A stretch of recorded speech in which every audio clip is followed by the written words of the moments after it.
Hello mga katita, update ko lang po kung ano nang nangyari sa GCash ko. Galing po ito sa GCash Help Center. At ito po ang pinadala nila sa akin. Hindi ko na po babasahin kung ano po yung pangalan ko. Nilihim pa yan po. Hello Blank. Yan. Blank na lang po. We have investigated the report that you have submitted on unknown transactions, and we validated that this is related to an SMS phishing scam. After our careful review, we regret to inform you that your disputed transaction is considered valid and cannot be reversed. Ayan. Nakakalungkot lang po dahil hindi ko na po makukuha yung 900 na nawala sa akin. Kaya po ako nalulungkot kasi po sa totoo lang po marami po akong pwedeng paggamitan ng pera na yon. Katulad po niyan, meron po akong tinutulungan na kamag-anak ko po, bali tiyahin ko po na taga Mindoro po. Pinapadalan ko po siya ng diaper at yan po sanang pera na yun ay papambili ko ng diaper niya kasi po nagda-diaper na po yung sahin ko. Kaya ayun po, malaking bagay po talaga sa akin yung perang nawala na yun, kahit po sabihin pa natin na maliit lang po na halaga. Para sa iba po siguro maliit na halaga siya. Pero para sa akin po, malaki na rin po yun kasi yung 900 po na yun, halos 3 days ko na po siyang sweldo.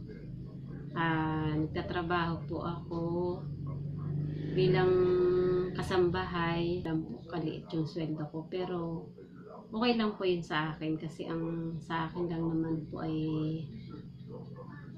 may maipandagdag lang din sa mga panggastos namin, or kung meron man po akong gustong tulungan sa abot ng aking makakaya, ganyan, hindi ko na po yun kukain sa budget namin. Ayun po, kaya nalulungkot po talaga ako na meron po talagang mga tao na kahit po makapangloko ng kapwa o makaperwisyo ng kapwa, wala po silang pakailan.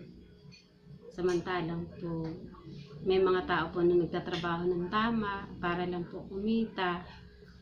Ayun po, katulad ko nga po, hindi ko po inililihim na ganun po yung trabaho ko. At masaya po ako sa trabaho ko dahil mababait po ang aking mga boss. Ayan. At saka ano po, bali stay out po ako sa trabaho ko. Kaya sa araw-araw po ay nakakasama ko pa rin yung pamilya ko, yung mga anak ko, yung mister ko, ayan po. Kaya masaya po ako sa trabaho ko kahit na sabihin pa pong katulong lang yan. Wala pong problema yun. Kaya ayun po. Gusto ko po talaga na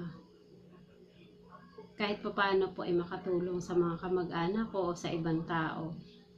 Kaya po mas gusto ko po na magtrabaho kahit na ano lang yung trabaho na yan. Basta marangal lang po, okay lang po yan sa akin. Basta kaya ko po, ganun.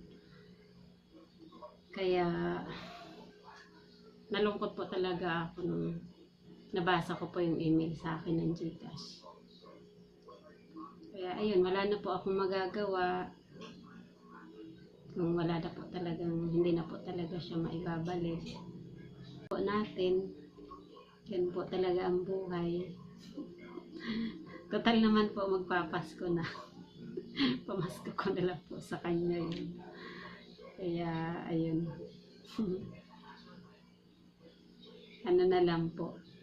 God bless na lang po siguro dun sa taong gumamit ng GCash ko. Ayun lang po. Hanggang sa muli po. At shout out po pala sa lahat ng mga nag-subscribe sa akin channel. Ayan, maraming salamat po sa inyo. Bye po.